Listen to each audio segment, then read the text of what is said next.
Hey everyone, I recently played the game Showgunners, and so we're going to take a look at it today. If I had to describe the game, I guess I'd say it's kind of like XCOM meets Hunger Games, meets Escape from LA, meets Cyberpunk. Yeah, I know, it's a weird combination. And maybe instead of telling you, I should just show you.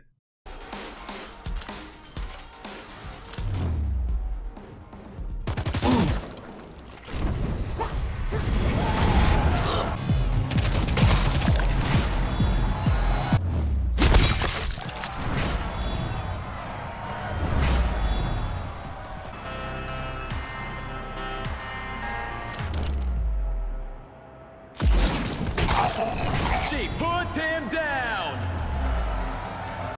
Yeah, looks pretty interesting, right? Let's get into it.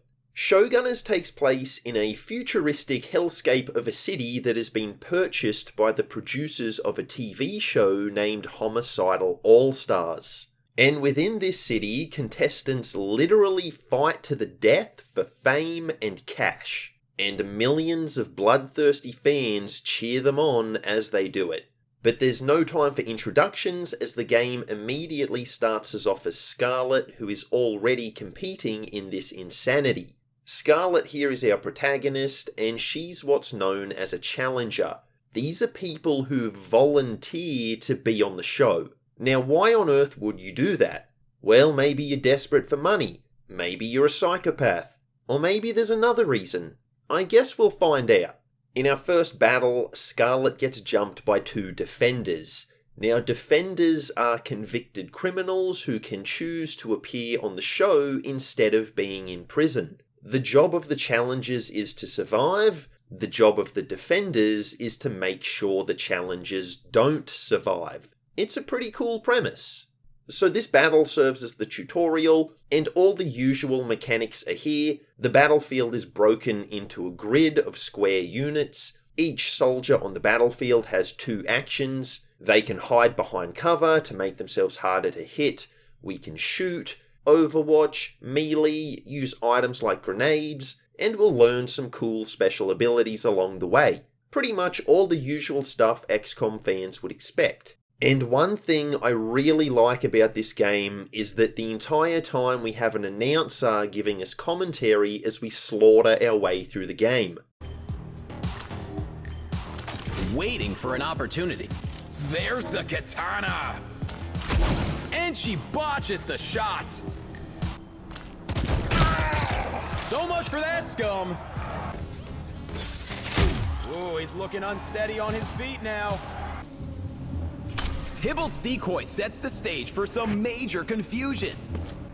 And they've done it with 0 fatalities. What a display of talent and teamwork on the challengers' part. It's certainly a step up from Bradford or the Warlock, that's for sure. After the battle, we're able to heal up at a healing station, and you'll find these things scattered around the levels. And then we soon meet up with Marty, a fellow challenger who is actually a previous winner of the show. Yeah, this man is so insane he decided to return to Homicidal All-Stars for a second season. Once wasn't enough. It's good news for us though, as it means we now have two soldiers we can use in battle. Marty utilizes a shotgun versus Scarlet's machine gun, and he's honestly a bit of a beast. He's a much higher level, and he certainly feels more powerful than Scarlet, which, given he's a pro on the show, that makes sense, he should be more powerful. But having different weapons is an important point. You'll find and you'll be able to purchase better weapons as you progress through the game, but each character has a unique class, and they'll be the only one who can equip that type of weapon. So if we do find another shotgun as an example, only Marty is going to be able to equip it and use it. Similarly, the enemies have different classes as well. The first encounter just had your stock standard bad guy grunts known as scum, and that's honestly a pretty accurate description for them in my opinion. But see, here in the second battle we encounter a Ronin. Now these guys have a sword they can use in addition to their gun. It takes them a turn to unsheath their blade, but if they are able to hit you with it, they are going to do big damage. So these guys are pretty scary, especially in the early game.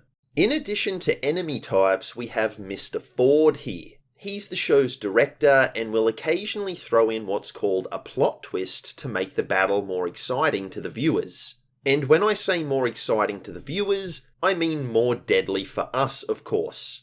In this one, he drops in a bunch of explosive barrels all over the place. Other examples include poisoning areas on the map and adding bombs that we need to defuse before they go off and level the entire area. These plot twists can really add an extra dimension to the battles, and it's a great way of keeping players on their toes. But at the same time, the game doesn't overuse them, which I do appreciate. After this encounter, we get to visit the barracks, I guess. I don't think the game actually gives this place a name, but it's essentially a safe area between episodes of the show where the challengers can eat, sleep, and all that stuff. It's not like a strategic layer though. We don't have anything to manage or choices to make, but you can get extra dialogue with other characters and similar activities. When we go to sleep, Scarlet has a nightmare of a pretty gruesome looking scene, and we're going to explore this situation further as the game progresses. The next day we're going to deploy on the next level, but before we do that we have a skill point to spend. Now the skill trees are relatively simple compared to some games in the genre, and upon reaching max level, you will have enough points to buy every single skill. So it's nice you don't have to stress about what abilities are you going to take and what ones are you going to skip. You can have them all eventually. And between the combat itself and the skill trees, I think I would describe the gameplay here as straightforward. And I mean that as a compliment. Some games, I'm thinking about something like a Chaos Gate or a Baldur's Gate 3, they can overwhelm the player with information early on. This game doesn't do that. For people who are either new to the genre or just looking for something that isn't going to make their brain explode, this is a really fun game that you can jump into quite easily and play it relatively casually. Now the biggest drawback to that simplicity is probably the impact on replayability. Given the characters can't really be customized too much beyond the gear they carry, I'm not sure there's too much reason to play this game more than once. I mean, you could try a harder difficulty or limit yourself to only using certain characters, and if you're a Twitch streamer, there's something that you could try, but I'll talk about that at the end of the video. I'm just not sure there's a huge amount of depth here for replayability for a normal player. Now the game is structured into several episodes which make up one full season of Homicidal All-Stars. The company that runs the show has purchased an entire city and turned it into one gigantic set for this deadly game. So each episode we deploy into a different part of the city, and of course the environments become increasingly difficult as we progress. The first level after the tutorial sees us hanging out at the Mega Mall. And once you deploy into an area, that's it. You are stuck there until you beat that level. And each level is broken into basically two types of sections. The first is the turn-based combat, which I've already talked about, but the second is the exploration part of the game. And look, I gotta be honest, I hate this. I hate this with the fire of 1,000 burning suns. I hate this more than Ubisoft hates their customers. I hate this more than EA hates historical accuracy. I hate this more than Bethesda hates releasing functional products. Okay, I'm exaggerating. I don't hate it that much, but I do still hate it. And the thing with the exploration is that multiple games do use this system, things like Wasteland 2 and Baldur's Gate 3, games where you explore in real time and the game changes to turn-based once the fighting starts. But the difference with those games is you still click with the mouse to move your soldiers. Not so here. Movement is with the WASD keys, unless you want to use a gamepad. But of course, I don't want to use a gamepad, seeing as clicking with the mouse is still the preferred option in the tactical battles. And the problem really is a personal one for me. I'm just absolutely terrible with a keyboard. Like, even using the shortcuts in XCOM is usually just too much for me. I just want to click things with my mouse, and I can't do that here. And the bigger problem is the exploration sections contain traps, and if you wander into the wrong spot, you could have an explosion going off in your face, spikes impaling you, acid burning the flesh from your bones, etc., etc., you get the idea.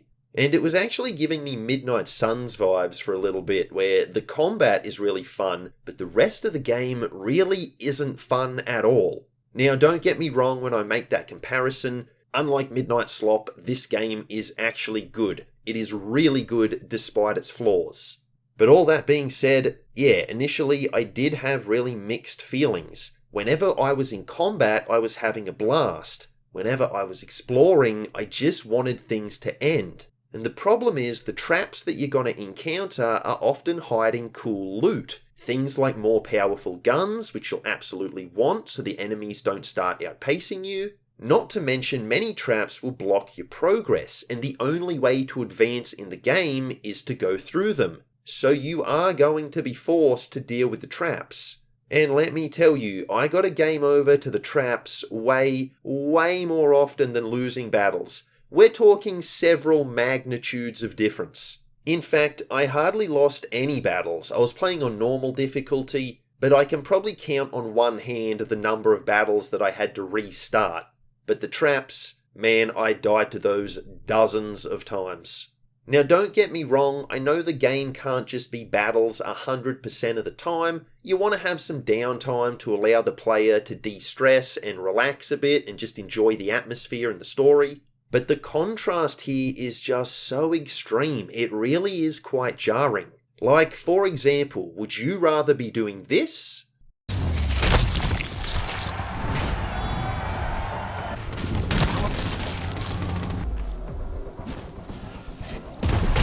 A destructive volley! The challengers rack up 2 in a row!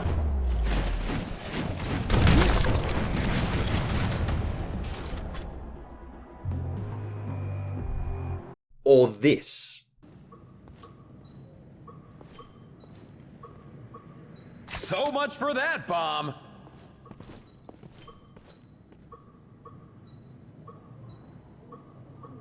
Good reflexes!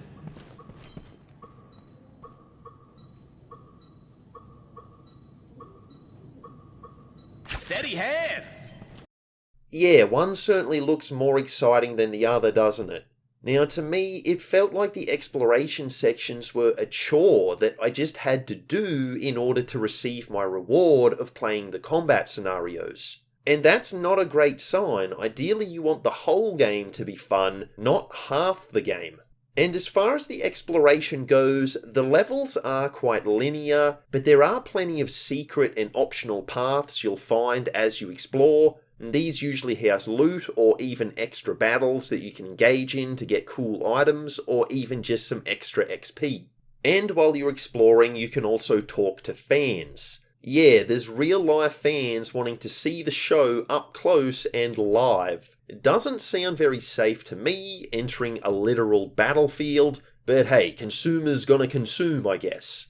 Now, when you talk to these people, you can choose different dialogue options, and this will give you points in different characteristics. There's kind, funny, etc. Now, what do you use these points for? Well, you use them to get sponsorships. Yeah, I mean, it's a TV show, money's gotta be made, right? So in addition to gaining money and XP from battles, you also increase your fame. And at different fame levels, you can choose from one of 3 sponsorships. Each one will give you some sort of benefit, could be increased cash rewards, exclusive gear, or even reducing the cooldown time of your special abilities. And like most things in this game, some sponsorships are really good, and others are pretty useless. But the thing about the sponsorships is some of them require you to have a certain amount of funny points, or nice points, or whatever. So do keep this in mind when you're responding to fans. You want to rack up points for the sponsorships that you want. But hey, let's get back to the good stuff, the combat. We pick up a gun for Marty, and you'll see it does extra damage to opponents in Kevlar armor. Every enemy class will wear a particular type of armor, and you'll often find guns that will do increased damage to that type of enemy. So this creates a nice little conundrum for the player, as sometimes it might be better to take a less powerful weapon overall if it means doing extra damage to a particularly annoying type of enemy. And the game does, for the most part, give you information on what enemies will appear in a battle before it starts. There are exceptions, as sometimes enemies will ambush you during the exploration parts. Now these battles, as you'd expect, they begin without warning, they're an ambush, but they're normally not that difficult anyway, so it's not a big deal. And for the proper battles that are going to be a bit more difficult and a bit lengthier, you'll always have an idea of what you're going to be facing, for the most part. And I really like that. It makes it easy to plan out your strategy for what you want to do. We also obtain our first implant here. These are kind of like the PCS items in XCOM 2. You can equip one and they'll give you some sort of buff, and like the sponsorships, some are really useful, others not so much.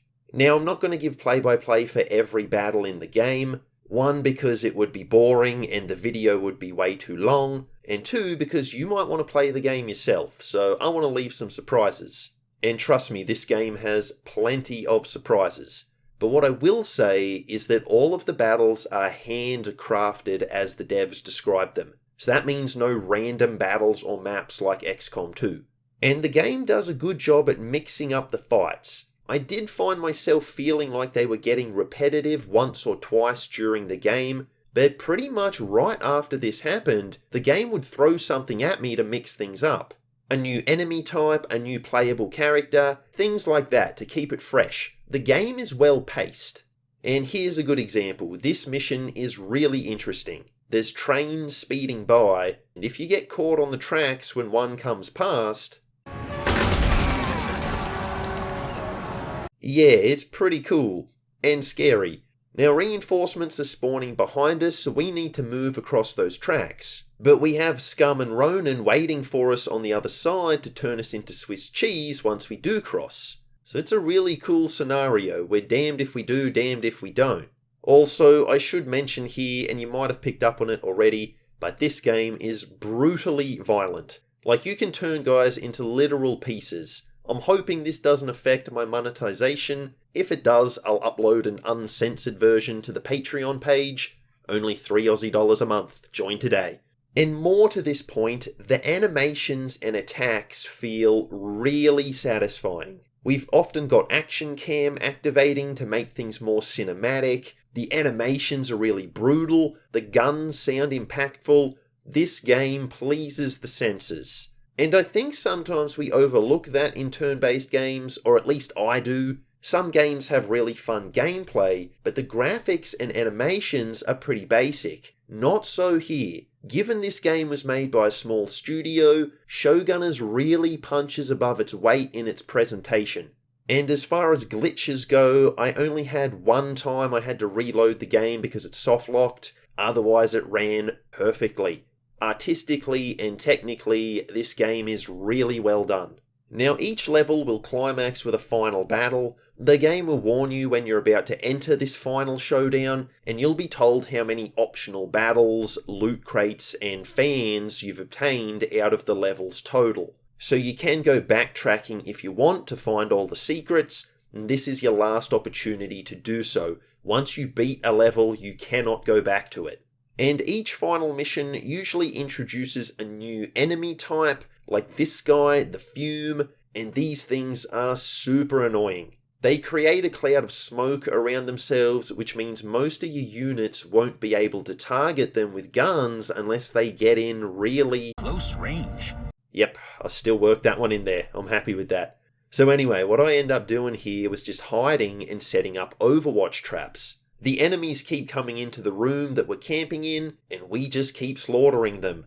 Now this mission happened right after the showdown on the train tracks, so it was really cool how the previous mission forced me to move super fast and push forward as hard as we could, while in this mission a slower, more patient approach is working super well. There's definitely variety in the tactical scenarios the game throws at you, and that's something a lot of games in this genre often struggle with. The missions do get repetitive after a while. I'm looking at you, Phoenix Point. But not so here. The game mixes things up quite often, and it's unlikely you'll be able to rely on one playstyle for the whole game. Different missions are going to require different approaches, and that's what you want from a strategy game. This is really good stuff. And after this, we can go back to our quarters and do a Big Brother style confessional. It's just another way to grab some of those personality points, but hey, it's nice. And also you can purchase items in the rest area, but you actually come across plenty of storefronts in the missions themselves too, so you may not need to use this one. Another restless night's sleep reveals more of Scarlett's traumatic past.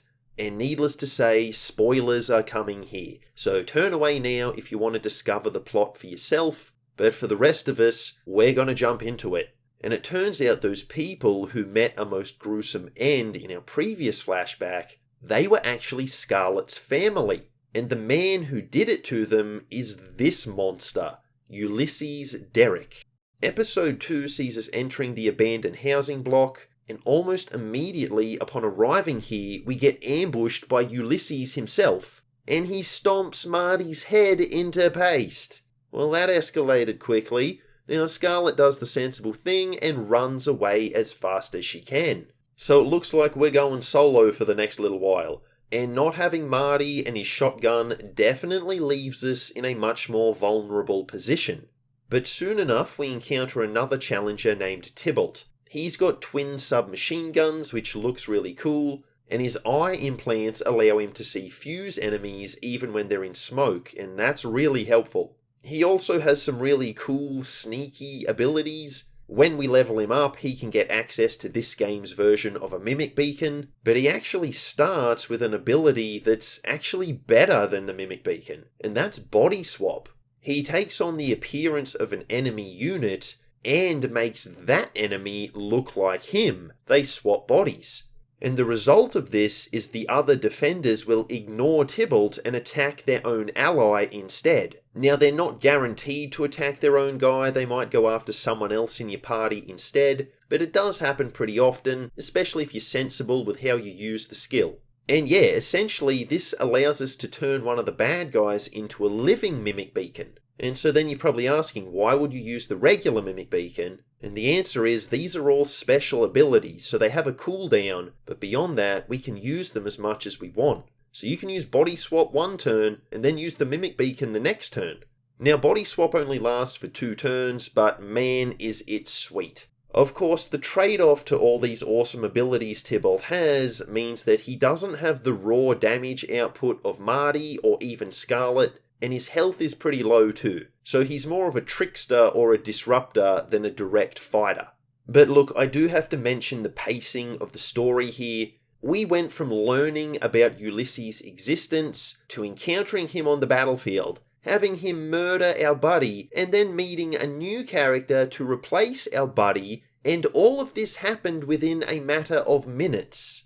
And it does feel like things are moving too quickly here. It's all very convenient, and it all feels a bit contrived. There's no time building up the suspense. I think they could have held off on revealing Ulysses, and maybe have Scarlett, Marty, and Tybalt acting as a trio for a bit before sending Marty to the Shadow Realm. It might have been paced a little bit better that way, but that's just my 2 cents. I will say the abandoned housing district is a very cool one. It was giving me real Deus Ex vibes, especially with our new cybernetic implanted friend here, and I am more than okay with that. There is one part of this level I don't like though. This exploration section where we have to use control panels to move across these plane propeller fins.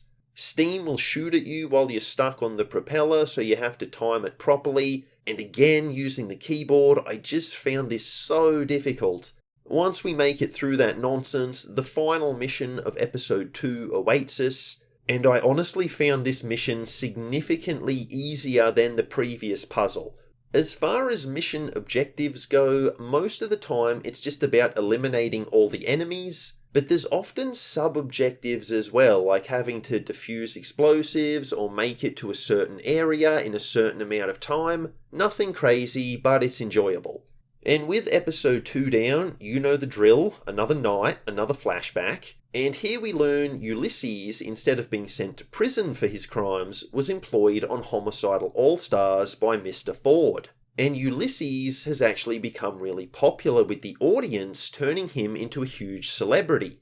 and in Scarlet's mind, this is not the punishment he deserves for his crimes. Anyway, on episode 3, we're in the metro station, and we have a mission that, if we win, will grant us a third squad mate, the Warden. This thing is a giant robot of destruction, but before we can use this big boy, we have to activate buzzers to turn him on. And this was probably the hardest mission to date. I went all out on grabbing the buzzers as quickly as possible. My plan is that if we can activate Warden, he can save our hides. I mean, the game really talked him up as being a game changer. The problem is, look at his movement. He can travel about 2 tiles per action. Now, most of the battle zones are relatively small in this game, so all units have a relatively tame amount of movement, but this thing is just ungodly slow. It's horrible. Now, he does have abilities in his skill tree that will buff his movement, and I kinda recommend grabbing those as quickly as possible.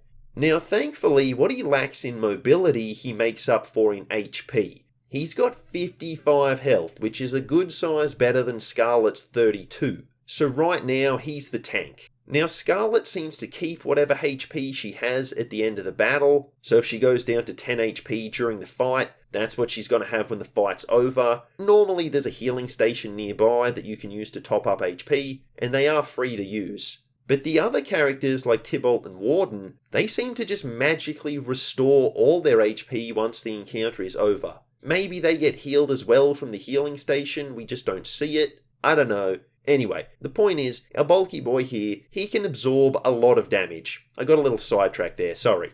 But yeah, the downside is he's really slow.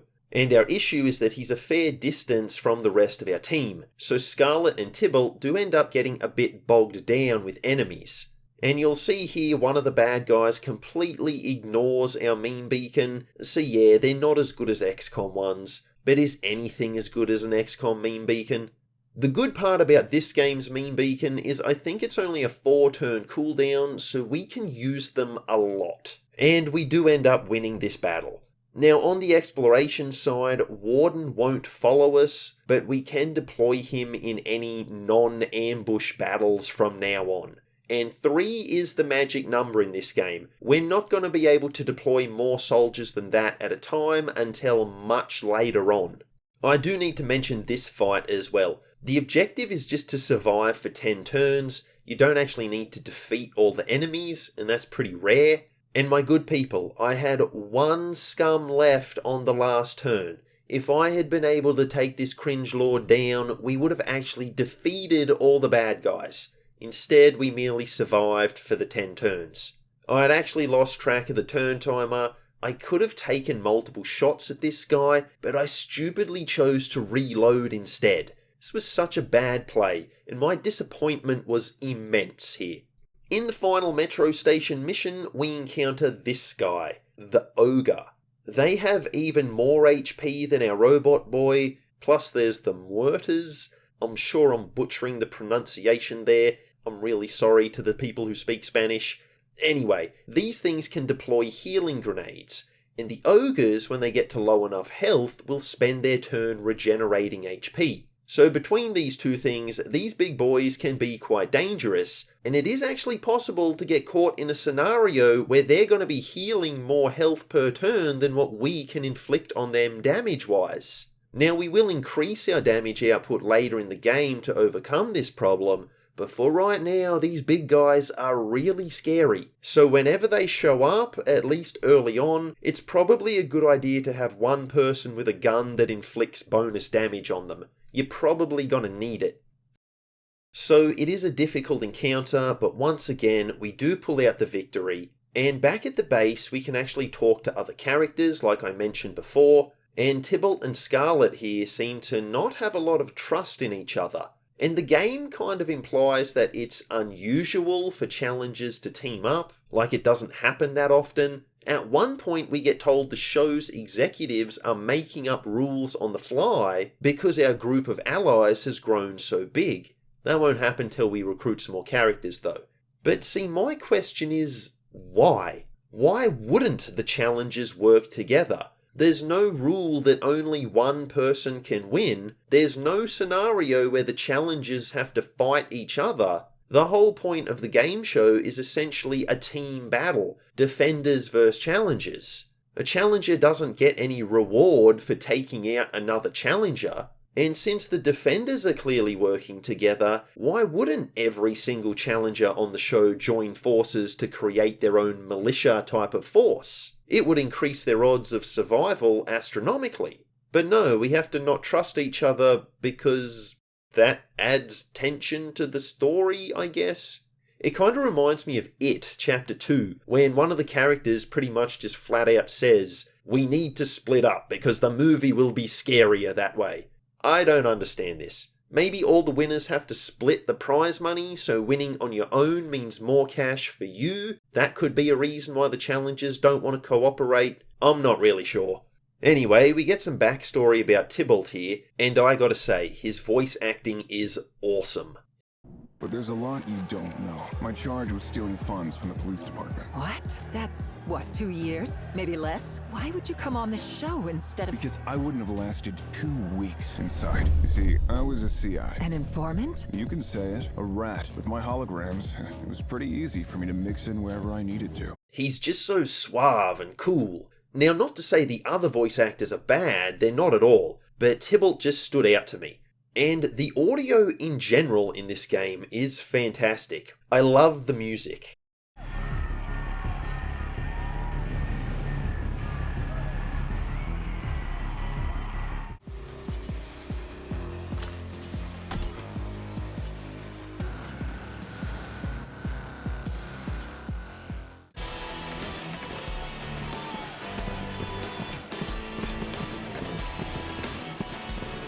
So next day, Scarlet wakes up and Tybalt tells her he's deactivated the recording devices in the room so they can speak privately.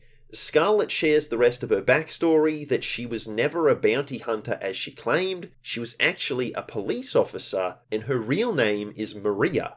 She joined the show, as you'd expect, to settle a score. She tells Tybalt she plans to not only Minecraft Ulysses, but she wants to take out Ford as well. So just like that, she now trusts Tybalt completely, with her deepest, darkest secrets that could certainly see her sleeping with the fishes. And this is after they were just having issues trusting each other. So this relationship has grown fast. Again, it's all about the pacing. Sometimes it is off in this game, at least as far as the story is concerned.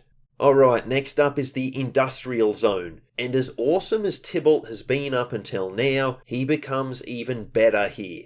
We're regularly encountering drone monks now. This is a new type of enemy who, as you probably guessed, they can summon drones. Now Tybalt can hack robotic enemies, turning them to our side. And this isn't an RNG thing. You just pick the robot you want, and Tybalt is guaranteed to turn it to our side for a couple of turns. Now we don't get direct control of it, but it's still a brilliant ability. It takes the heat off us and puts it right back on the enemy, and it makes the drone monks pretty much trivial. Probably the only time Tybalt's going to struggle with these guys is if there's multiples of them, so we can't hack all the drones at once. And after this encounter, we soon come across another challenger willing to join our motley crew. Zoe here, who, well, yeah, I mean, if the devs were going for a psychopath look, they nailed it. This is horrifying. And normally I'd make fun of a character who looks like this, but in a cyberpunk setting, you expect this type of wacky character design, so I don't mind it. This is the one genre where it actually works. Now she wields a minigun type of weapon, and she can do this.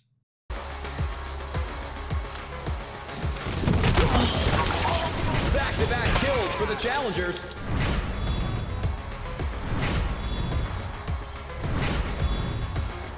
Absolutely brutal. And the really cool thing about Zoe is she has infinite ammo, so you never have to worry about reloading her weapon. Now her gimmick is that you can spend an action or two to wind up the minigun, and that's going to cause the next shot you take to deal more damage. Now like I said, most battles will only allow us to deploy 3 soldiers, so each time we enter a battle, we can choose which 3 out of the 4 we now have available that we want to use. Now, given this battle screen also shows us the enemy types that we're going to be dealing with, it makes it easy to select the right troops for the job. And regardless of which troops you use in battle, everyone gains XP, so that's really nice. Now, in the final battle of the Industrial Zone, Scarlet actually goes down. Now, there's no permadeath in this game. Well, except for Marty, I guess. But when one of your soldiers goes down, they recover after the battle and they're just on low health. Now, if all your troops go down, you're retrying the battle. And if you play Iron Man mode and all your troops go down, it's game over. You're starting again. Now, I did complain about Aliens Dark Descent's lack of permadeath, but the system this game uses, I don't actually mind. And my biggest issue with Aliens was just how backwards it was. Like, losing 3 of your 4 soldiers but winning the mission would actually affect you worse than just losing all 4 soldiers and having a squad wipe and having to reload. It made no sense. And it encouraged the player to reload the game when things went wrong. That's what I didn't like about it. With Showgunners, it's a smaller cast of characters with a more tightly focused story, and there's just no permadeath. You just have to win the battle, and once you do, you'll get all your soldiers back. So until you actually lose, there's no reason to reload. It's simple, it's consistent, it doesn't encourage the player to reload. I'm fine with this. I can also show off Tybalt's sabotage ability here. He can disable an opponent's weapons and guns for a couple of turns, so it makes him pretty much useless. This man has so many ridiculously good abilities. Now, given we only have 2 soldiers and there's still an ogre stumbling about, things do get a bit tight here. And the thing that made this battle so difficult was that the enemies were attacking us from 2 sides, and they were coming from a fairly lengthy distance. So I had to split up our forces, and that really diminishes our damage dealing capacity. But anyway, we push on, Zoe slowly lumbering towards the ogre while Tybalt is keeping it distracted as best he can. And then once Zoe's in position, she's able to unload, finishing the big boy off.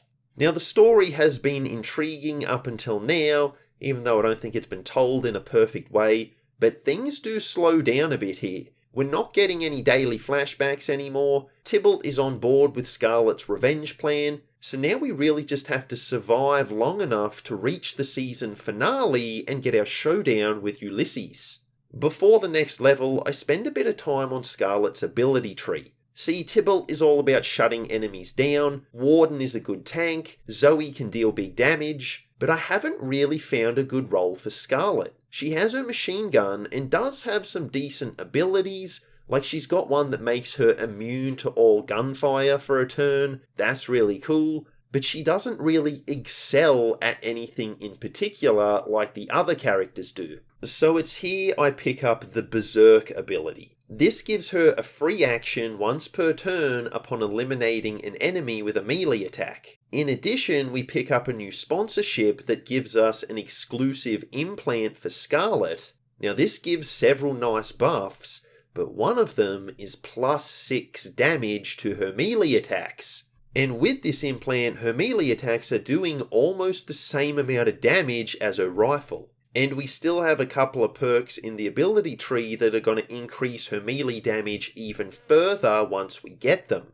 So as we head into the next episode featuring the Disaster Zone, Scarlet has basically become the destroyer of worlds. Easily the most powerful of all the characters. See, she has an ability that allows her to shoot as a free action for reduced damage, plus she can use Tackle, which is a free melee attack that will stun an enemy, taking their next turn away from them. And just like Tybalt's hacking, this isn't a chance thing, it's a guaranteed stun unless the enemy is immune. And then of course she has Berserk, which can refund an action, and if you use all these abilities at once, she can potentially attack 4 times in a single turn. And if anything does survive that, she can be immune to gunfire on the enemy's turn, so they can't even do very much back to her. Her build is essentially about abusing the action economy to a ridiculous extent. And once I worked out how to use her, like I said, she's just stupidly powerful. I love Scarlet.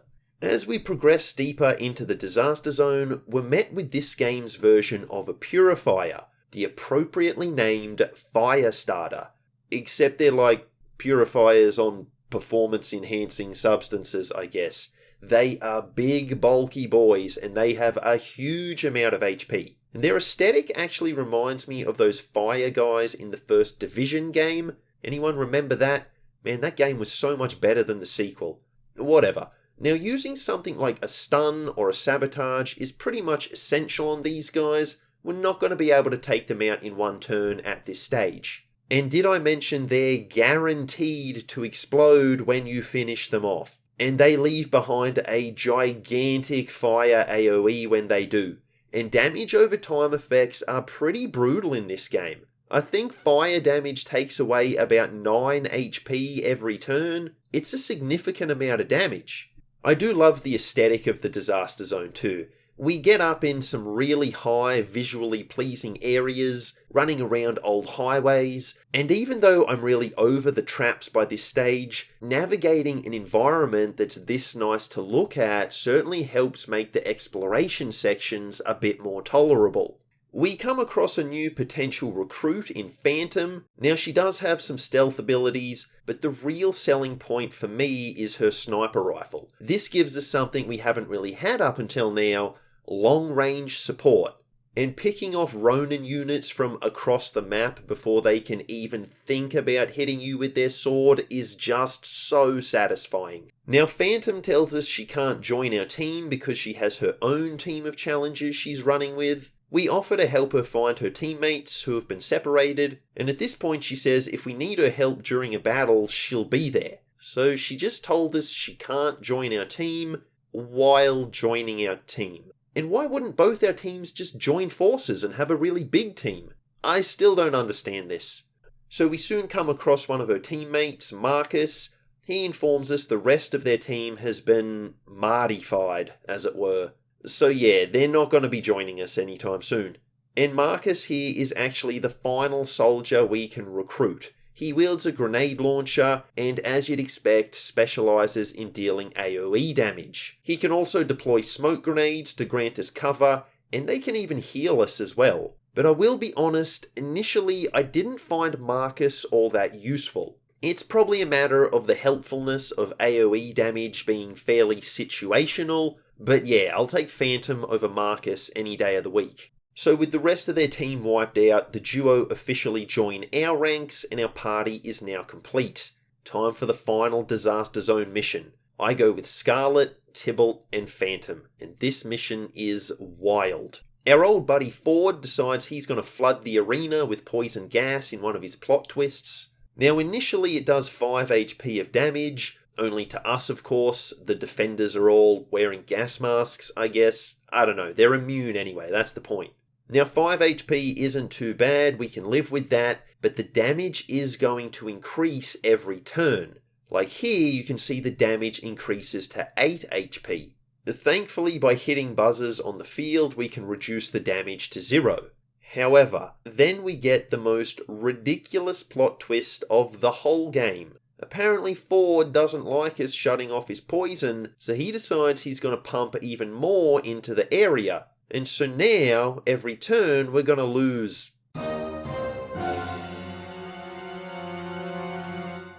yeah, 60 HP.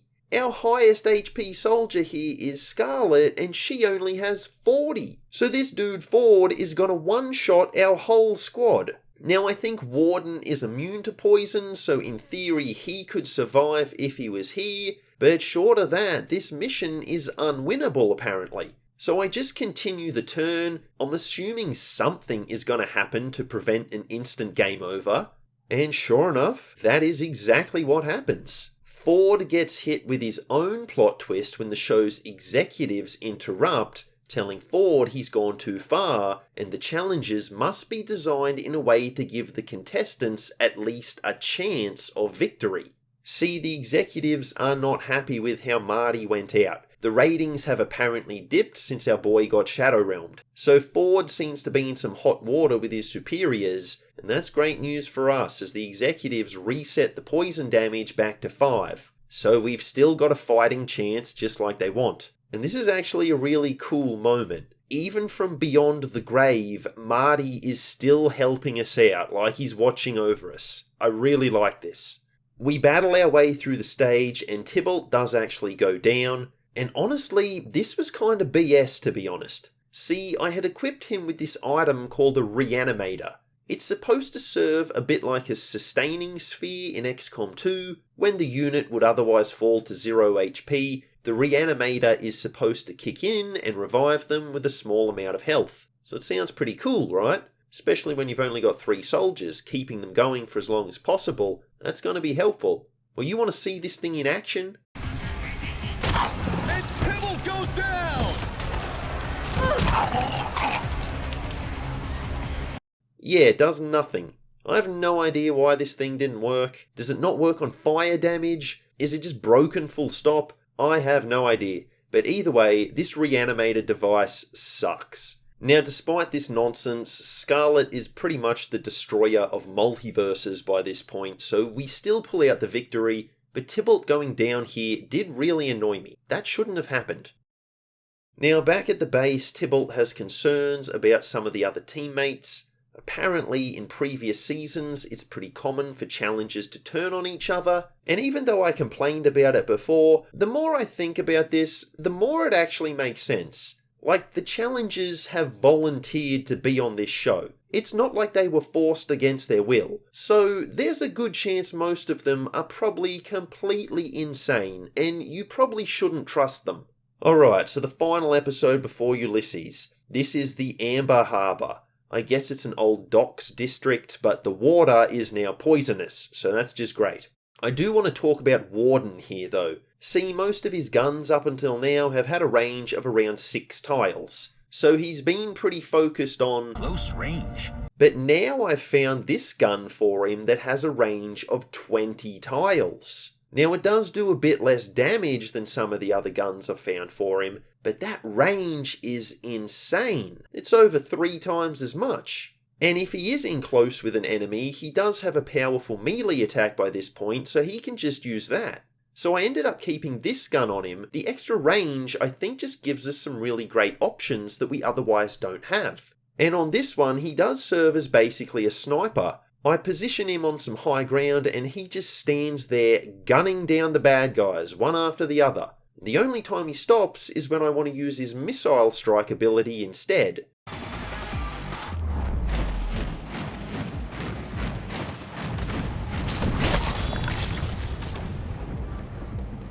Yeah, he can do that too. Warden is pretty great. And the missions in this area are some of the most interesting in the game. There's one that's a mini heist scenario where we have to grab as much cash as we can while fending off bad guys. Another one where we have to quickly race into a safe room before poison floods the area, only to find out that the safe room is being flooded with enemies once we're locked in. We're not safe at all. It's really cool stuff. But the area's final mission is even better. Disturbingly named the Carnival of Death, this mission lets us deploy 4 soldiers for the first time. I go with Scarlet, Tybalt, Warden, and Phantom. Marcus and Zoe seem to be the least useful. Now we have a kilometer that is measuring, as you might have guessed, the number of defenders that we've dispatched. And once we've slaughtered all the bad guys in front of us, reinforcements get sent in, and I'm happy to see them. It's just more points on the kilometer for us. This really did feel like a more blood for the blood god type moment, and it's really showing how powerful our characters have become. Now once the count reaches 10, the Super Freak emerges. Now freaks are a new enemy type that appeared in the harbour. They can stun you with electricity, rendering your troops stuck in place, a bit like a Viper's bind attack in XCOM.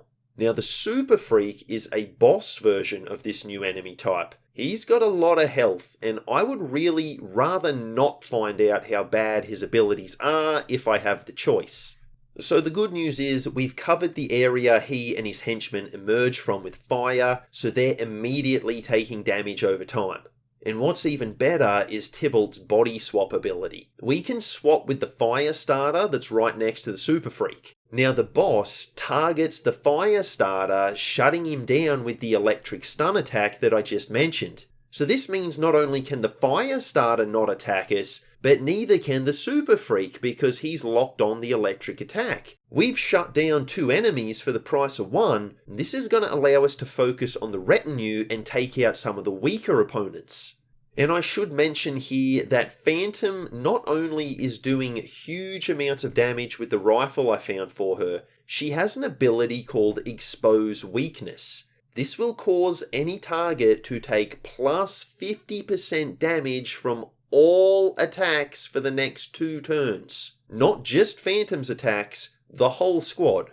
So this is brilliant for these boss type enemies, or really any opponent with high HP. So the Super Freak goes down before it can really do anything to us, and that's really awesome. Then we just have to clean up the remaining bodyguards, and this one is done. All that remains is the face-off with Ulysses. Scarlet finally has a chance at vengeance. Naturally, I make sure we've taken as many abilities as we can, as well as the best weapons and items available. I do still take some reanimators. I'm hoping Tybalt's malfunction was just a one-off. I mean, if these things worked as advertised, they would be amazing. So I may be getting too much into the copium here, but let's see if they do the job. I'm really hoping they work. We hear a message from Marty, recorded right before he perished. He has some nice words of wisdom for us while wishing us success in the upcoming fight. It's a nice little moment. Now Tybalt tries to talk Scarlet out of her plan of assassinating Ford, but she's having none of it. And with that said, there's nothing else left except for the season finale. I was expecting the final area to be absolutely brutal, but it's the exact opposite. There is no area to explore. It's just a path, there's a few people who want to interview us, and then we're just heading straight to the high-rise Ulysses is camped in. And once again, we can deploy 4 soldiers. So let's do this thing. The final showdown. Ulysses has 300 HP, which puts even Warden to shame. And he can't be stunned by Scarlet's tackle ability. And I'm gonna be honest, I was a bit intimidated at this point. This guy is a bad operator. Now thankfully Tybalt's sabotage ability does work on the big man, so Ulysses is disabled for the next couple of turns. I focus on his bodyguards, and Phantom misses an 85% shot on one of the scum. Now the RNG does feel pretty good in this game. There weren't too many times where I felt frustrated missing easy shots, but this was certainly one time when I did. But yeah, overall I would say the game certainly isn't as frustrating as XCOM when it comes to missing shots.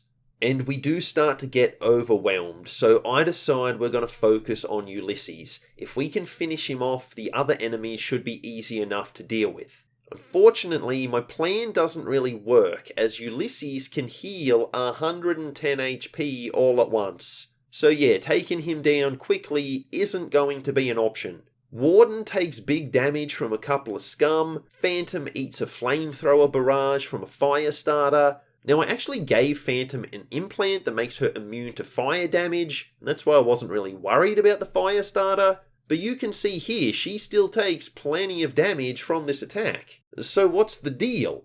I think the implant only protects her from the damage over time effect of the fire. The initial attack itself will still do usual damage. So that really sucks, and I'm going to call that false advertising. She is not immune to fire. Not even close.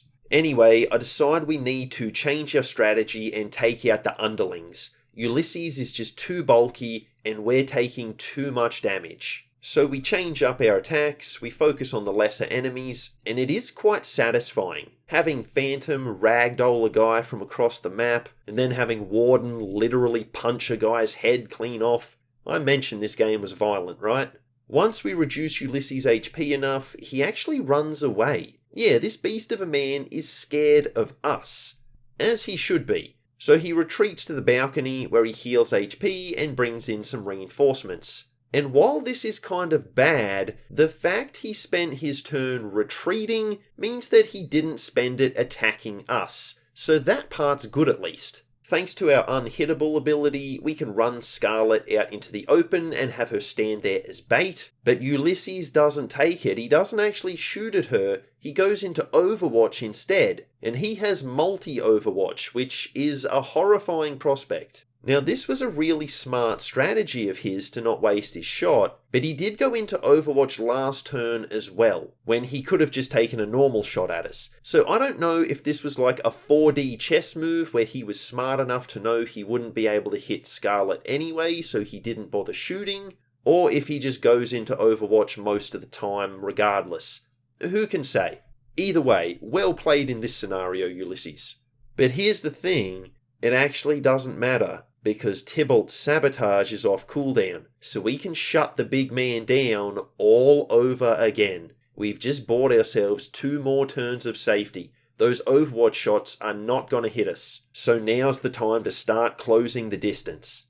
Ulysses falls back even further, clearly feeling the pressure. Tybalt blasts him with a round of hot lead, leaving this brute on a measly 2 HP. And of course, we need to land the final blow with Scarlet, so she runs in and clobbers him into oblivion with her rifle. Ulysses isn't down just yet though. He goes for the cheap shot, drawing on Scarlet, only to be riddled with even more bullets. Scarlet then kicks him right through a cement railing, and Ulysses is sent plummeting down to the earth below to meet his maker. Scarlet and her team have become the new Homicidal All-Stars champions. But even more importantly, she's rid the world of the man who massacred her family.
Of course, there's still one more piece of business that needs finishing, so let's go do that. Tybalt is putting together a pistol that will be able to sneak into the award ceremony to use on Ford. We then head down the red carpet and the team awaits their meeting with the man himself. And I'm actually kind of bummed Warden wasn't here for this. I mean, I get it, it's a giant robot, but still, he was a member of the team. I'd have enjoyed his presence. No time for that now though, as Ford makes his arrival. Scarlet points the pistol right at his head. She pulls the trigger to end the man who turned her family's killer into a beloved celebrity. Consequences be damned, justice has been enforced. Except, nothing happens. Yeah, the gun doesn't fire. The robots Tybalt jammed reactivate, and it's a flurry of emotions here. Did Tybalt double-cross us? No, he gets grabbed as well. Ford reveals he knows Scarlet's true name and has been aware of her plan for quite some time. So it seems like Tybalt's hacking to stop their conversations being overheard wasn't actually as successful as he thought it was. At this moment, I actually thought the game was going to end. Scarlet, now being a celebrity herself and very popular with the audience, would be thrown back into the show to replace Ulysses, and we'd have the perfect setting for a sequel. And honestly, that wouldn't be the worst way to finish things. Scarlet has still avenged her family, that part of the story's over, but it still leaves a devious antagonist for a second game. But see, this is a good game. This ain't no AAA slop. There's no developers here who feel the need to gaslight and complain about, having to make a game that doesn't suck. No. Here we have a team of developers who actually care about the product they put out. So Scarlet's story isn't done just yet. In fact, in some ways, it's only just begun. See, the executives appear once again, and they believe that taking out Scarlet in this fashion would not be good for the ratings. And I agree. Who's going to watch a show where the champion just gets immediately written off after proving themselves? That's some WWE tier horrible booking right there. Nah, the executives have decided Scarlet and the team are going to live. Or at least they're going to have the chance to live. Meanwhile, they inform Ford that he has 5 minutes. Now yeah, I did get a bit of a laugh here that Ford's facial expression doesn't change upon being told he's now a contestant on the show. If this was me, I'd be freaking out. But nonetheless, this was a very cool moment. And we get to use the whole squad to storm Ford's HQ. Even Warden is here for the fun. It turns out this is the real season finale. Everyone's at max level by this stage, so we've unlocked all the abilities they have. There's nothing else to wait for. Let's do it. Let's finish this thing. Ford tries to convince us to just take the money and walk away, but of course Scarlet's not going to do that. Now, as you'd expect, Ford has a lot of henchmen to throw our way, including these guys who can actually hack Warden. I was really worried about this. I was afraid our bulky boy was going to turn on us. But even when hacked, nothing much seems to change with him. I think all it did was reduce his stats a bit. So yeah, definitely not as good as Tybalt's hacking, and I'm okay with that. But the thing with this mission is just the sheer amount of enemies we have to face. It makes it a tough battle. But we are in the end game, so that's to be expected. Now we do persevere through the fight, and afterwards we have the worst puzzle section to date in the game. Yeah, it's not just the fights getting harder, it's the puzzle sections too. There's these lasers flying all over the place, and they speed up and slow down. You have to move and rotate the camera at once, and you can't save during the process. Now it's a long puzzle, and if the lasers get you, you're going to have to start all over again. And I came really close to being shadow realmed right at the end. You can see here I get turned around and the lasers start cutting through us. And again, it's all because of those obnoxious keyboard controls. And what can I say? I grew up on gamepads. This is just so difficult for me. Anyway, we thankfully do survive, and I don't have to do this garbage section again. So we head to the upper levels where we have an even more challenging fight. And this one really did feel like the toughest yet. Ford is throwing his own Warden-style robots at us now. We can hack them for sure, but they have huge HP and they just keep coming. We can't hack all of them, we may not be able to take away all their HP during the time they're hacked, so these guys are still a big threat to us. Now the objective is to destroy the elevators that are bringing them up, but see, even the elevators have really high HP. So this one is really tough. And then on top of that, human reinforcements eventually move in on us as well. And it's not only the amount of reinforcements that's problematic, it's also the fact that we're in this long, skinny corridor. There's not much good cover, and the bad guys are flanking us from both sides. It is hectic in here.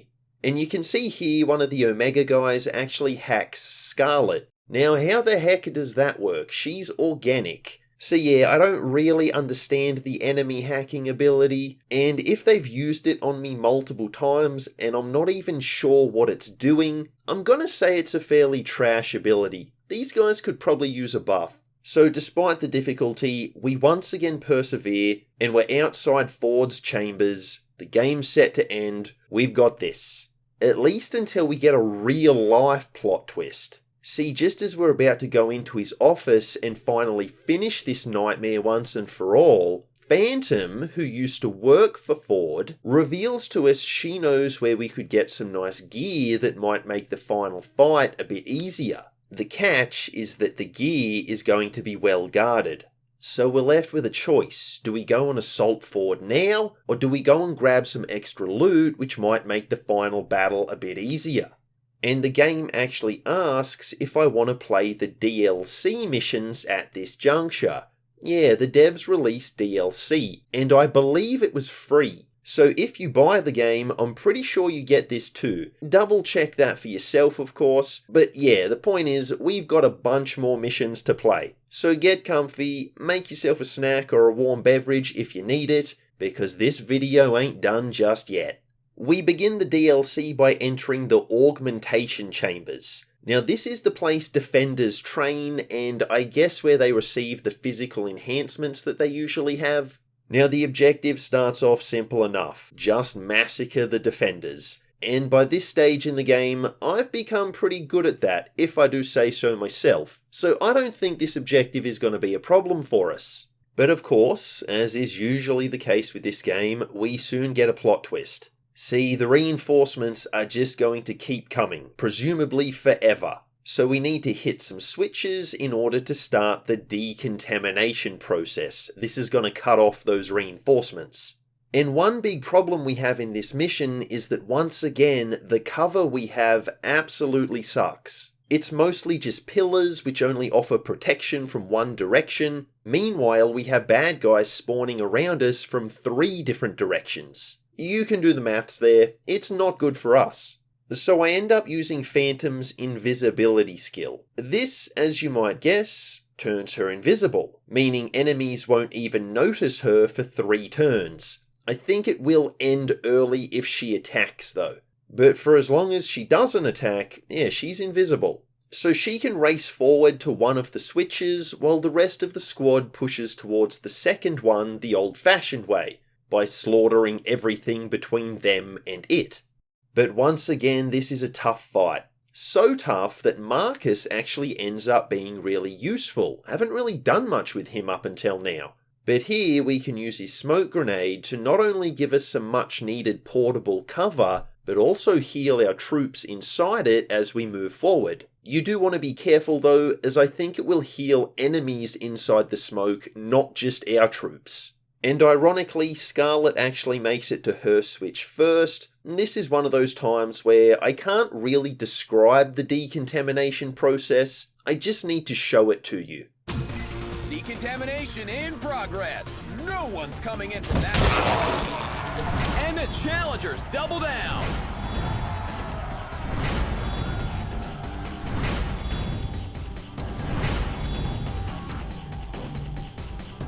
Yeah, take note, Aliens Dark Descent. That's what a decontamination process should look like. Nothing is getting through that. Now soon enough, Phantom can reach the other switch. Now this one wasn't as impressive since the decontamination area was empty when we activated it. I was a little bit slow getting to this one. But even so, it does mean no more reinforcements are coming from that direction. So I'm feeling pretty good at this stage. We seem to have taken control of the battlefield. But this is Showgunners, so once again, plot twist inbound. Now first we have a new enemy being introduced, the Stalker. These guys are really bad news, but I'll get to him in a moment.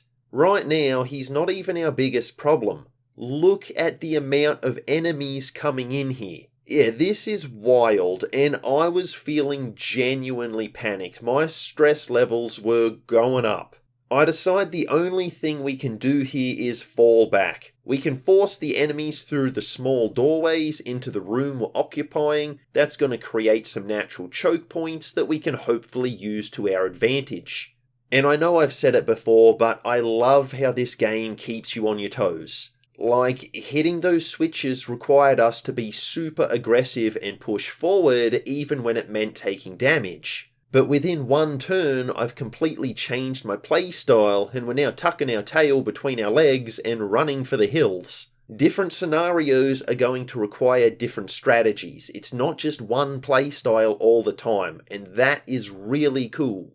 Now our Stalker friend has made it across the entire map in a single turn. Yeah, I told you he's a bad guy. And now he's flanking us. He hasn't actually attacked, but he has marked Phantom for execution. I don't know what that means, but I'm guessing it's not going to be good for us. Now, the rest of the legion of bad guys that we have to face off against, they're moving up pretty slowly. So we probably have time to deal with the Stalker first before they reach us. And we really want to eliminate him this turn before he can start swinging that axe at poor Phantom. But see, there's a problem. Once he takes enough damage, he turns invisible again. And as far as I can tell, we have no way of detecting where he is. So it seems like it's pretty much impossible to avoid taking damage from these enemies. They've got too much health to be able to one-shot, so I don't know how to deal with them effectively. So seeing as we're not going to be able to take him out, I instead decide to build a wall of meat shields around Phantom. I'm just moving the squad in to block every tile between Phantom and where the Stalker was. If he can't reach her, I'm hoping that means he can't execute her. Now the plan kind of works as he doesn't attack, but he also doesn't come out of concealment, so I still have no idea where he is. And that means some of our troops are required to stand out in the open to maintain our wall of meat shields, while the marching legion of enemies slowly closes in on us. The sense of dread is really ramping up as the horde of psychopaths shambles closer and closer. We do have a few tricks to deal with them though. Marcus can use a fire grenade to create a hazard that they'll have to pass through, that way they're going to take damage over time. Tybalt can use body swap to get them attacking each other, and Zoe's approach doesn't have quite as much finesse as those other ones. She can just turn them into pieces with her minigun. Eventually the Stalker reveals himself again, and I don't think he actually moved. Wonder if I could have thrown a grenade in there. But either way, now he wants to hit our boy Warden with execution. However, he doesn't have as much health now, and we're finally able to finish him this turn. So that's one threat gone. We turn our attention to the rest of the murderous psychopaths on the loose. And somehow we actually hold off the bad guys. I'm not quite sure how we did it, but we managed it. And I had seen some discussion online about the DLC missions being much more difficult than the ones in the base game, and that seems pretty accurate because I genuinely didn't think we'd be able to do this one. But like I said, somehow we survived. And I had a blast with this mission. It was a roller coaster and it really tested my abilities. So after this introductory mission, we arrive at the meat and potatoes of the DLC. Our ultimate goal is to make it through the decontamination zone. Yeah, there's another one apparently. I dread to think what's in there. But before that, there's 3 other missions to beat first. Now, I think they are optional. You could theoretically jump straight into the decontamination zone itself, but don't quote me on that, I could be wrong. But my absolute favourite thing about the DLC is there's no exploration, no puzzles to solve, no traps to avoid, just a whole bunch of battles that we can jump straight into. The game is playing to its strengths, which is perfect. There is also another really cool thing that I'll show you. We get to talk to Warden for the first time. See, he's not present in the contestant quarters in the main game, at least I couldn't find him, but he has joined us here. Syntax not found.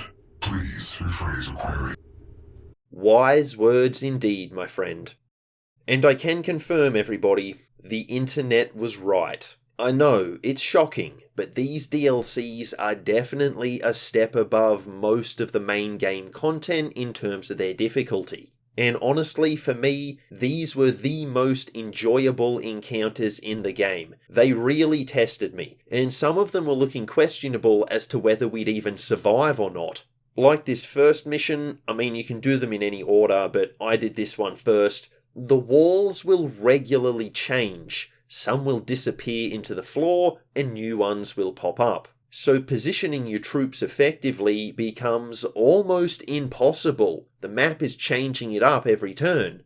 And once again, Marcus actually became super helpful on this one, being able to give us cover and healing with his smoke bombs even when the walls betrayed us. It was really good to have. We're also fortunate on this one as there are healing stations on the map, and I needed them. I was burning through medkits. We were taking so many hits on this mission. The team sustained massive damage, and I was just healing all the time. And it's not just the walls that are a problem. We've got high HP enemies coming out of the woodwork from all sides to try and take us out. This mission is not pulling any punches. And as things became tougher and tougher, and I was becoming a bit more desperate with each passing turn, I really didn't see a path to victory here. And it was in this moment that I found something incredible. Like in an anime when the protagonist finds their inner strength, I found an ability that is truly, truly broken in the most OP sense of the word. Do you remember earlier how I said once per turn, Scarlet can get an action refunded after a melee elimination? Well, I was actually wrong when I said that. See, it turns out this ability is not limited to once per turn. It turns out there is no limit. Yeah, if this woman can keep beating people into oblivion, she can just keep getting an action refunded indefinitely, forever, until she runs out of bodies to beat. Imagine the Reaper ability in XCOM, except it's always active every turn and the damage doesn't diminish after each attack. This is insane. And man, I am kicking myself for only realizing this now. We could have slaughtered so many people on so many missions this way if I had known there was no limit to this ability. It would have made things so much easier for us. And if I may go on a slight tangent at this point in time, I think these new abilities, or being able to exploit old abilities more effectively, it really speaks to just how good these DLC missions are. I think game difficulty is always done well when it forces the player to learn. Like I remember in Mass Effect Andromeda fighting the Architect on the snow planet, and I was just getting whooped again and again. I could do nothing to that thing, and it would just destroy me every single time. And after getting my posterior handed to me enough times, I started looking at what options I had to beat this thing. Surely it couldn't be this difficult. I mean, it was an impossible fight. And the thing is, it turned out I hadn't really been engaging with leveling up my abilities, because up until that fight, I hadn't needed them. So once I took the time to level up some skills, I defeated the giant tin can without too much trouble. And I remember that battle even 7 years later because the difficulty spike I was presented with forced me to further develop my understanding of the game's mechanics. It really stood out to me as a cool moment, and I think that's a big part of why FromSoft games are so popular. They do that really well. They force you to learn new strategies and become a better player.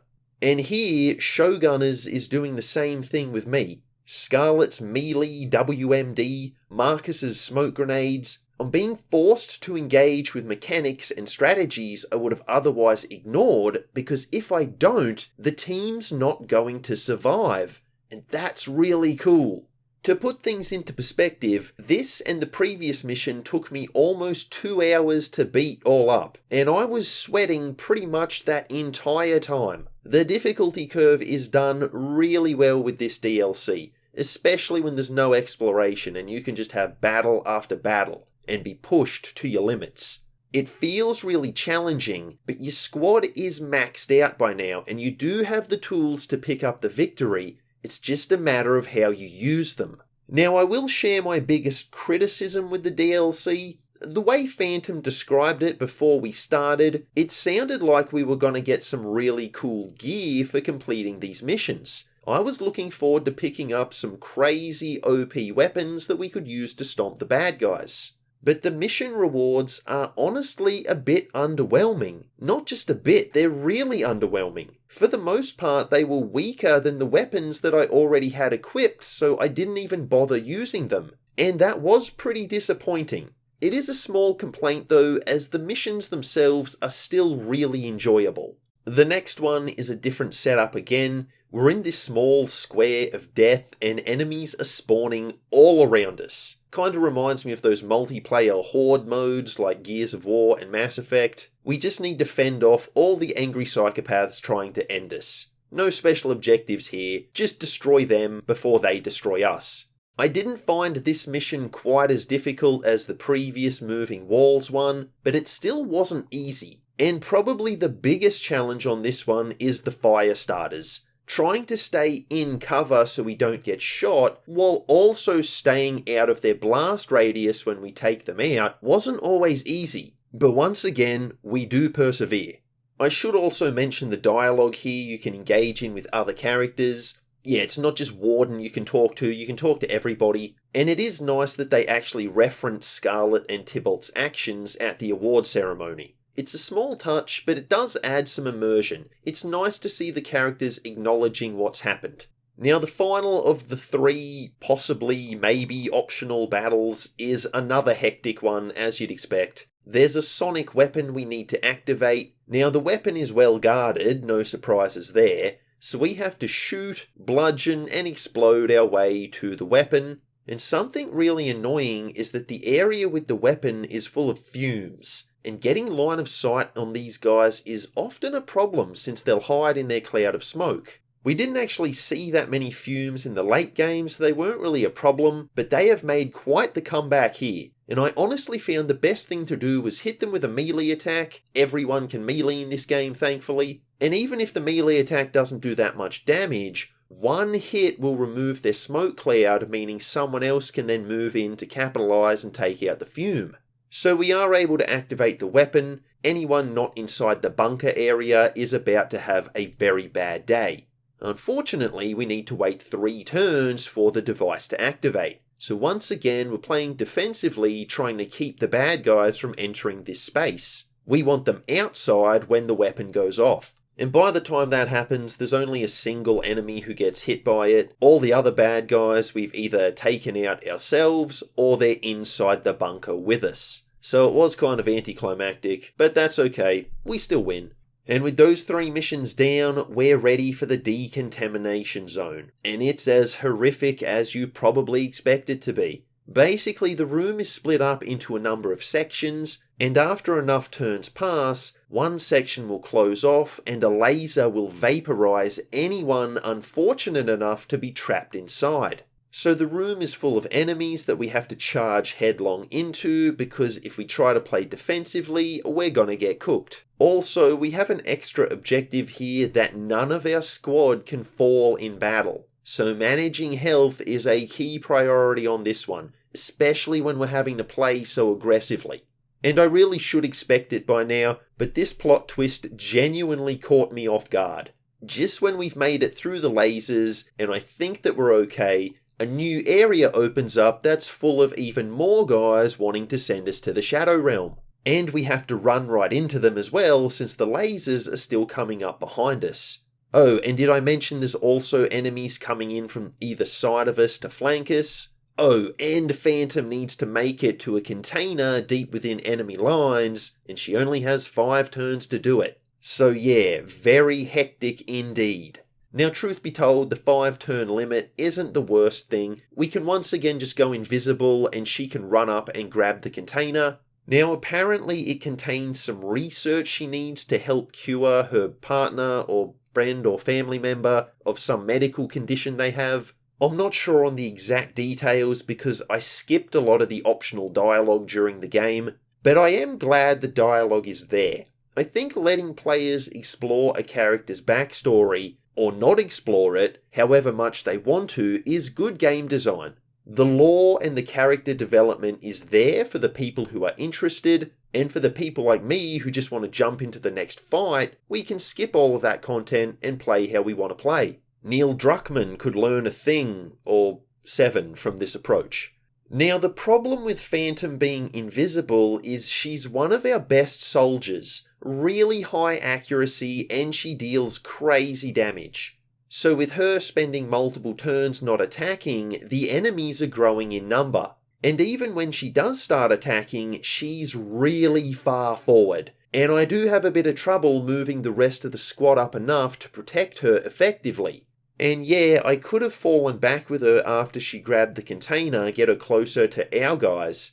The problem is there's enemies all over the place, and some of them are on Overwatch. so there's really not too many safe places to move to. And I figured as risky as it was one of those cases where the best defense is a strong offense. We want to start shooting with Phantom as quickly as possible. Also, there's 2 stalkers on this mission. I mean, 1 was bad enough, 2 is just horrific. So definitely a difficult encounter, but as usual, the team pulls off the victory. And with that, the DLC is over. It added 5 missions altogether, and they're all really good. I honestly can't imagine playing the game at launch without this DLC. These missions were easily the most fun I've had with the game. And that's not to say the rest of the game is bad, it's just these missions are super high quality and I really enjoyed them. And so with the DLC done, it's time to turn our attention back to Ford. We need to take this guy out once and for all. And the final mission is as epic as you'd expect. I think it took me about an hour all up to beat. Ford's behind a laser shield, but he has this epic gun that can actually shoot through the shield. So he can target us, but we can't do anything back to him. There's a terminal we need to hack, and Tybalt is the only man for the job. So you need to make sure you keep Tybalt alive on this mission. Now hacking the terminal is going to take 3 turns, and of course the bad guys are going to be coming out of the walls the entire time. So the rest of the team's objective is pretty simple. Keep Tybalt alive to let him do his thing while avoiding getting hit by Ford's attacks. I said it was simple, not easy. And the worst part is a bunch of reinforcements drop in immediately after Tybalt starts the hack. Now he's our main disruptor unit, so not having his mimic beacon or body swap abilities, that's going to make things tough. Also, I may not have mentioned this up until now, but Zoe's wind-up ability can be combined with her area of effect attack, so you can get that damage bonus on multiple enemies at a time, which is just amazing. Now, if Ford does hit you with his rifle, which he did to me, it doesn't do a huge amount of damage, and that honestly surprised me. The trade-off is that it will disable your weapon for a turn. And honestly, I really like this. I think it suits Ford's character perfectly. He's not going to wipe you out himself. He's just going to troll you into oblivion while his goons do his dirty work for him. Yeah, I can see that. It works for me. Once Tybalt has finished hacking the objective, of course that's not the end of it. This was a plot twist I was ready for. A new area opens up, and of course it's full of bad guys, and there's a second terminal we need to hack, so we're not even close to being done. And the basic layout of the mission is that there's multiple of these sections we need to fight our way through, hacking terminals as we go, and we end up circling right around Ford. We come 360 degrees. He'll continue targeting us pretty much the whole time, and enemies are coming in from all sides. There are healing stations throughout the map, as well as explosive barrels that we can use, and I imagine most players are going to need these things, as the amount of enemies is absurd. And look at this, Warden gets the melee on this fool, but he survives on 1 HP. That's brutal. Thankfully, Scarlet can finish this literal scum off. Her ability to chain kills is, as you might expect, extremely helpful in this mission where the enemy count is super high. Now I thought once Tybalt had hacked the final terminal, Ford's shields would come down and we could rush him, but that's actually not the case. No, we haven't actually affected the shield at all. Instead, we've released the locks on this prototype rifle that can shoot through the shields just like Ford.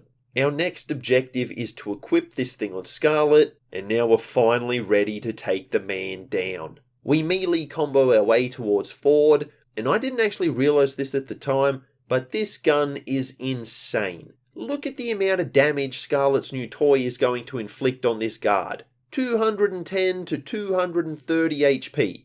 To put that into perspective, I think Phantom's rifle is the strongest weapon we had prior to this, and that will do about 45 to 50 damage without any buffs. Scarlet's new rifle has a 600% damage modifier, which is just insane. This allows her to one-shot basically anything in the game, including Ford himself. And with that, our journey finally reaches its most satisfying conclusion. Ford has been taken care of, Scarlet's family is avenged. The end cutscene shows the executives asking Scarlet to return next season. She rejects their offer and instead declares that she's coming for their scalps as well. Pretty much anyone involved in this show has got to go meet their maker as far as Scarlet is concerned.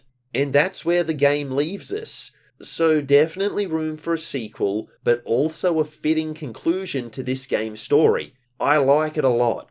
And as you might have guessed, I really enjoyed this game, especially once you make it to the Ulysses fight and there's no more, or pretty much no more, explorations and traps. That part of the game was quite weak in my opinion, but the tactical battles, which the end game was super heavy on, they were so much fun. The setting's great, the story is solid, the music and sound effects are awesome, the animations are satisfying, and the gameplay is really enjoyable. Now this game isn't as in-depth as something like XCOM, but it's a smaller studio asking for a smaller price tag, at least versus when XCOM was new. So I think Showgunners is awesome. I loved my time with it, and if there is a second game, I'll check it out for sure.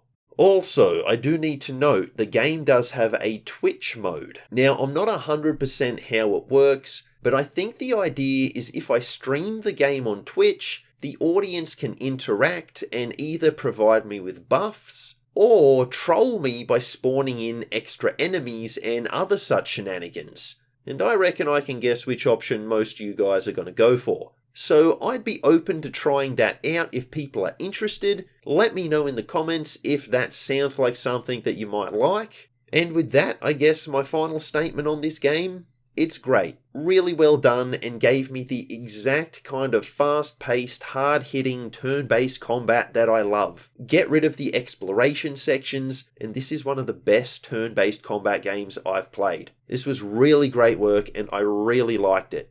And that's gonna do it from me. So I hope you enjoyed this one. If you did, please consider the usual things of liking, commenting, and subscribing. Also consider checking out the Patreon link in the video description to get early access to videos like this one.